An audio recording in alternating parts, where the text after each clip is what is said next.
Yes, you know what it is. Hip Hop Mike, the Instagram auntie, live on Station Head with a special guest whose song you just heard.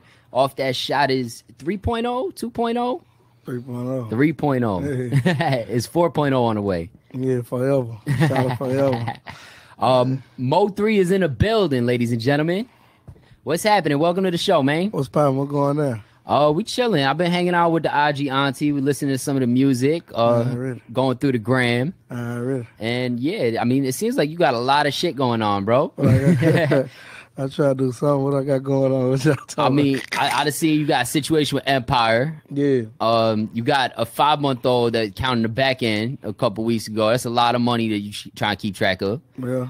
And I mean, just linking up with Ghazi and doing the whole Empire situation is a really big deal in music. I feel like they're the biggest, in my opinion, distribution there is. Yeah. Shout out to my dog Ghazi, man. We from rock out.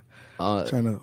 San Fran, a long way from Texas. Yeah, it is. I want to bring it back a little bit. I know Auntie got some questions too. Yeah. But born and raised in Texas. Yeah.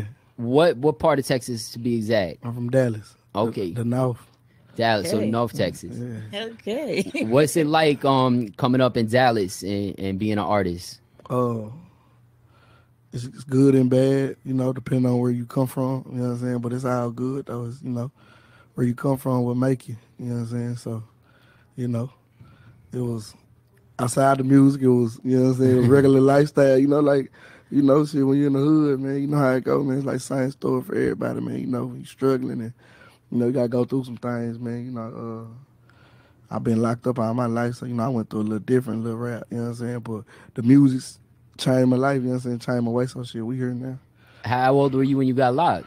Man, I've been going to jail all my life. Like, I'm talking about, I've been spending birthdays from 13, 14, 15, 16, 17, 18, 19. Like, I just stopped going to jail, I want to say 2017. Man. I mean, good timing to get into the music then, I guess. Yeah, nah, for sure. So, like, this right here, this is what we doing. So, like, this shit right here is working.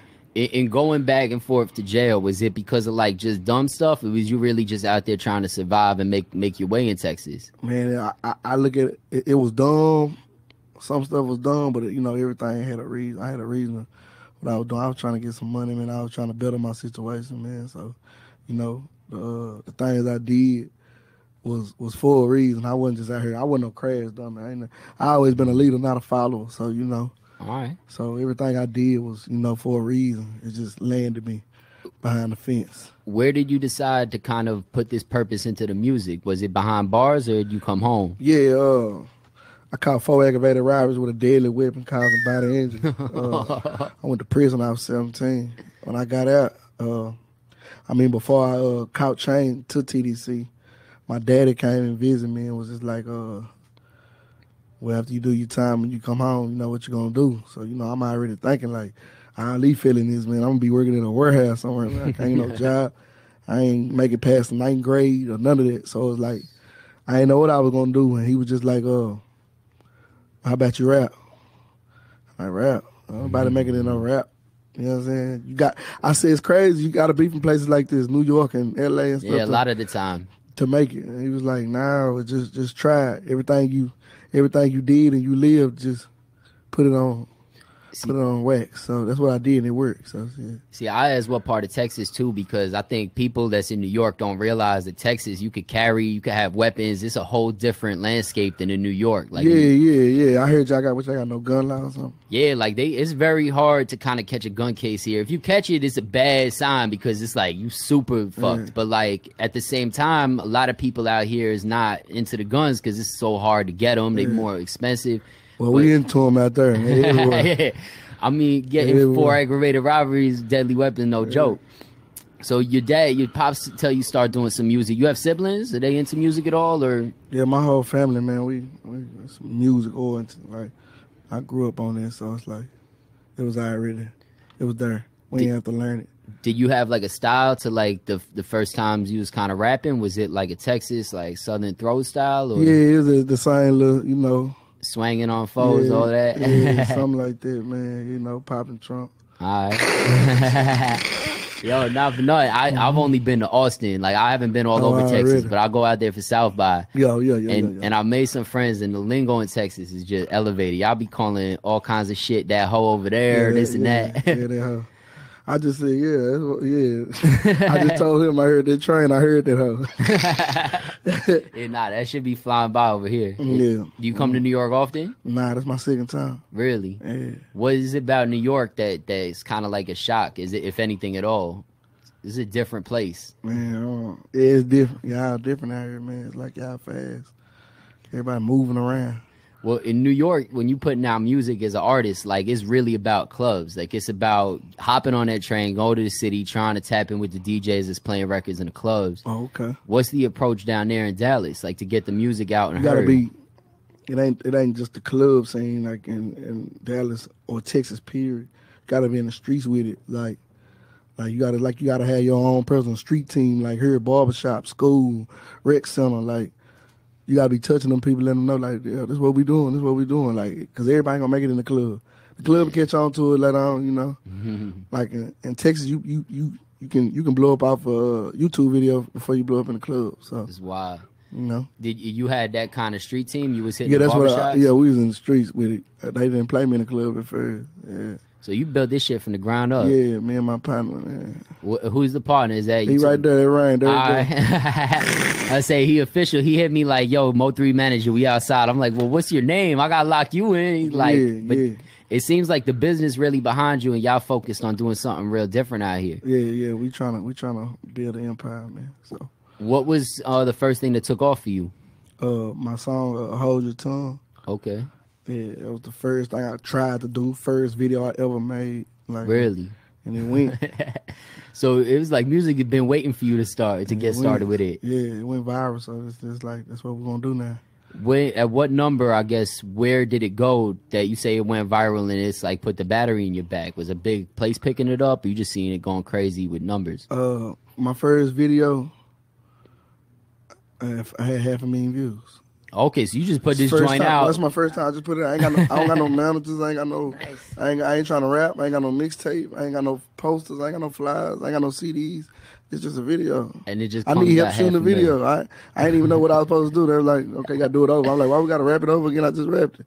Like, bro, this how you do a video. Like, all right. And then you hit the Google, like, how much per view on YouTube did the math? It was like half a mil.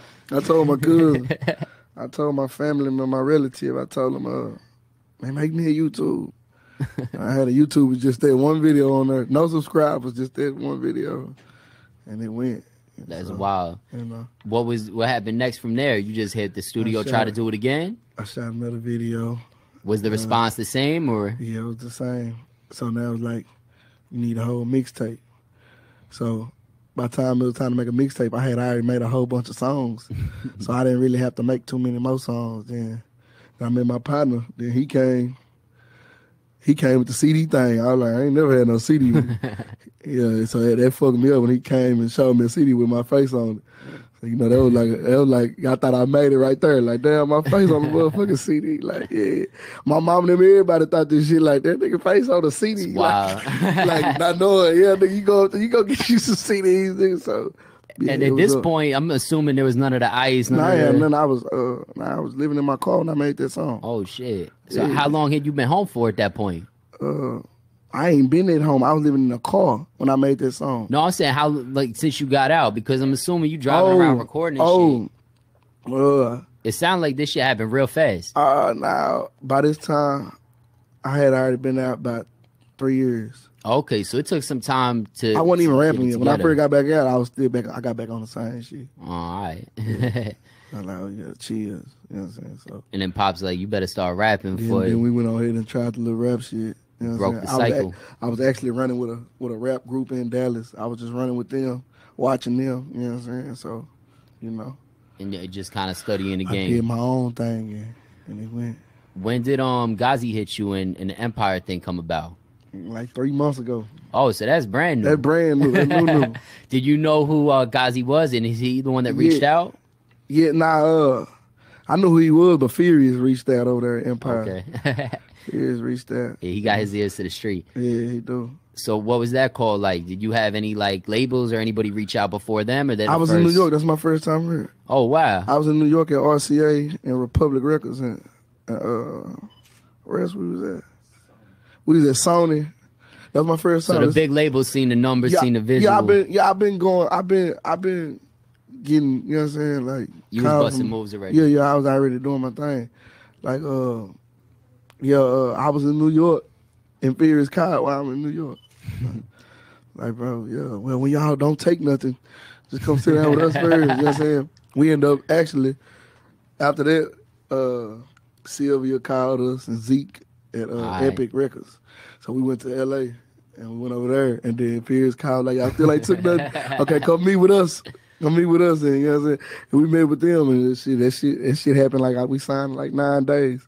I'm sure I know what it is and just knowing different people at different labels and understanding what they do at Empire. Yeah. But for like the artist that's watching this that's ignorant to all of that ish. Yeah. Was it just a vibe that they had, or was it business? They understand, man. Guys, it was just like every label I went to, if I met the CEO, but I ain't meet the CEO. I ain't get to talk to him. I met the CEO like, hey, this the CEO. Like, what's up? Yeah, shake your hand, and they gone about their business. Now they leave you to talk back to the A&R who found you and whoop, and they let you know how the company is. It's like college. Gotcha. Like when they come get you, they give you a tour of the building and whoop whoop. Gazi came in there. I didn't even know who Gazi was. I told Gazi I thought you was an old white man. Like, nah. He was talking to me, you know what I'm saying? And I'm like, damn, I'm over here looking for you and you talking to me. So, you know. It's like, what took you so long to come up here? I ain't heard about him. I never seen him. So like, now they understood everything. They understand what I'm trying to do. I think they was ready. Like they was calling shots. Like he off red. Like he the decision maker. You know what I'm saying? Like, whatever it is you need, like. Well, that's a CEO that picks up the phone. On God. For sure. On God. And I think one thing that's special about them, what my assumption was, is that for any artist, especially with the story you told, to be successful, it's got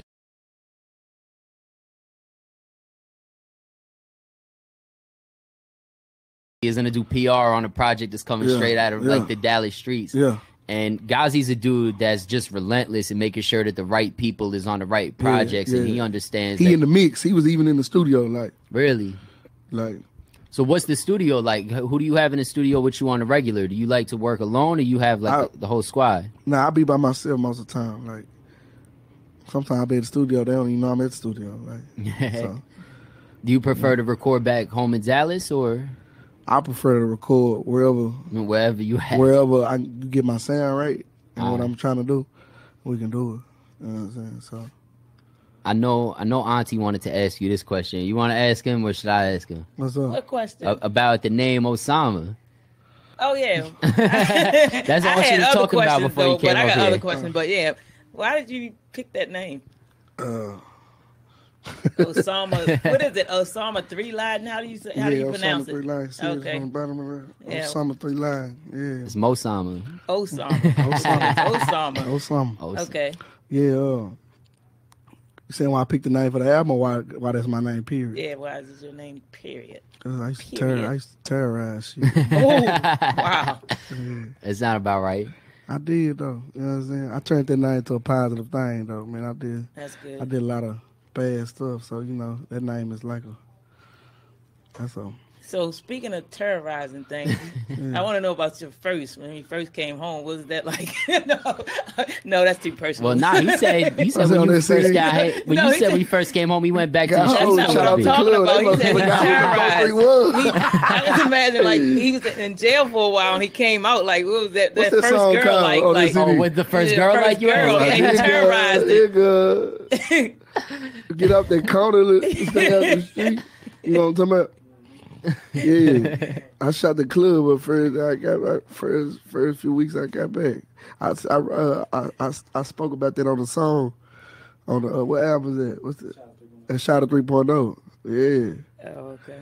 I had stated. As soon as I came home, I shot up the club. Y'all must have forgot who Boat 3 was. Yeah, though, like nah, though, man. That name just like it hold weight in a good way and a bad way, like, you know. So I feel like even in the industry, like now, it's like a so you understand. Like when you hear the name, you should know my character. You know what I'm saying? Like, Straight up. No, I ain't no pushover. Was it tough to transition from the street shit to the industry shit? And have you ever been on some like had a bad day in the industry, wanted to go back to just being ruthless on motherfuckers? It's always like this. Like, you know, it's always like stuff you ain't used to. It's like my favorite word is peon. Like doing stuff that's at your normal, like doing stuff that you know, like, you know, I'm a man first, you know, it's respect first. Like, so it's like in the industry, they want you to do a lot of, you know, you got to do a lot of stuff that you ain't used to, and you know, so it just be like, man, but like, you just got to get with it, you know what I'm saying? You handle your business, so. Just get comfortable with it. Yeah, I ain't gonna get comfortable, but I'm gonna do what I gotta do, you know what I'm saying? So. Well, yeah, that's the key is to be comfortable with the discomfort, you know really, is like when you in situations like that, just knowing how to handle yourself. I get numb to it, just like, come on, look on, do it. All right, so, you know, it's cool, it's all right. What you working on right now? We just dropped those summer last week, so I'm already back working, getting ready for that Shouters 4. Yeah. So I got the Gangsta Love 2 R&B mixtape, all R&B. So you trying different sounds, everything. Nah, that's what I do. I sing and rap. So like I got a whole fan base for the ladies, then you got the fan base for the streets. Yeah, so you know. A little something for everybody. It's crazy. My last R&B mixtape project I dropped did more streams than the rap. Like it did 20 million streams. The whole. That's project. Wild. Yeah. And you didn't plan on doing music at all. You out here doing all kinds of genres, everything. Yeah, I wasn't planning on this right here being no rapper. Man. Have you been on tours yet? Yeah.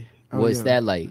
That's fun. We've been cutting up. Yeah? Yeah, we've been cutting up every city, every show. We turned up to the max. Have you had like a favorite spot to go to? Nah, but I like a lot of different cities and states, like, you know what I'm saying? So, you know. Have you performed for the hometown crowd? Oh, for sure. We sold that House of Blues. When was it? July. Yeah, you can go look at that footage, man. Packed out in the city. First show back in the city in 2 years. Sold out the House of Blues. They ain't even want to let Osama get it. They heard about what be going on. They ain't want to let it, but they let us get it. He said, man, all right, okay. It went smooth. Man. You sold out. Okay, cool. Is it like no you'll shootings, be back? No fights, no nothing. You know what I'm saying? You welcome. Has any like bad karma come with any of the shit from the past, or have you been able to make amends with it and just move forward on a more positive? As far as what, like? Well, a lot of times when people do crazy shit, like I feel like before I was away for a little bit, like 2 years, and I came out and was really trying to do the right thing, and it's just like challenge after challenge and like testing well, like in this lane right here, it's always coming. You know, they're saying what Biggie say, the more money, more problems. Like, yeah, like that's for real. Especially when you come from the hood, you come from the bottom, where you used to be with them same people who grew up with you, you know what I'm saying, went to school with you, you know what I'm saying, and who was right there with you, and when you elevate and you take off, oh yeah, all the problems coming. Yeah. All of them. All of them. So yeah, like I be going through a lot here and there, you know, might wake up tomorrow and something, you know what I'm saying? So it's like, but I don't be tripping. Is making music something now that you find joy in? Like, does it? Yeah, that's what I love to do. This might get me high right here. So you fell in love with all of this now. It's a different type of hustle, but it's similar to the streets, I feel like. Yeah. I love to do this right here, and it's good. I ain't never had a job. I ain't never knew how to fill out no application. I ain't finished school or none of that. So, you know, I see my old teachers and shit, and I look at them and just be like, you know, I'm a man. So, you know, it's like. Nah, it's fire. It is. I ain't gonna cap like, nah, this rap shit, it's lit. We lit. We icy. Nah, I can tell you icy as fuck. Yeah, this shit fun. The 200,000 on the deck. We this shit fun. I ain't gonna, so everybody out there listening, this shit is fun. No cap. What do you feel like would just mark success? Like, at what point are you like, I made it, like, this is where we need to be at? Is it buying the first plane? Is it starting a label? Like, what's more things you trying to do outside of just the music part? Man, I'm trying to own a lot of businesses, you know what I'm saying? So I'm trying to move some of this money around, you know. I'm trying to do a lot outside of rap. I'm trying to get into these movies. all type of shit. So, you know, I accomplished the first part. You know, I got myself out the hood, then went back and got my mama a house. So, you know, I did all the other part. I did all that part now. Now, you know, I'm trying to take out with it. So, you know. Are y'all still in Texas? You living out there? Yeah. So you just moved out the hood. You got I'm a nice situation. I'm there in Atlanta. Okay, dope. Yeah. What is it about Atlanta that made you want to make that trip? It's a neutral city for what we trying to do. You know what I'm saying? So music wise, it's lit. It's turned up. Do whatever. Get out there. They fuck with you. You know what I'm saying? Yeah, I feel like Atlanta's open. If you cool people, Atlanta ain't even gotta know you. They fuck with you. Yeah. Oh God. Now, real recognize real in Atlanta. It's one of the few places where they're gonna appreciate you for your energy. Yeah, for real. You got good energy. They fucking with it, like for real. So. No doubt, man. Well, I appreciate you coming through. I don't know if Auntie got any more questions. Oh yeah, I got one more. Oh, shoot. All right. Would you consider yourself a ladies' man or a family man? Because you are. I know That's a every good question. thought in the world probably want to just jump on you, back that thing up, all that stuff. I'm a family man. You're a family man. Okay. You got kids, Auntie? Okay, I was just asking. I got 3 baby mamas. So wow, both. well, you are a family man 3 times. Yeah, I used to be a ladies man. I love the ladies. Okay, so which one of the 3 did you pick? The first one. Okay. Hey. First baby mama. All right. Wow, God bless. Well, you're doing incredible things, man. We appreciate you taking the time. I know you only here for a few days and you flying back out. Already. Yo, you know what it is? Mo3 on Station Head. We gonna leave him with a record. I got queued up. Long time coming. How's that work? Oh, man. That's how Furious Family for Empire. Yeah. That song right there. All right, let's get to it. You know what it is. Station Head Radio, Hip Hop Mike, the IG Auntie.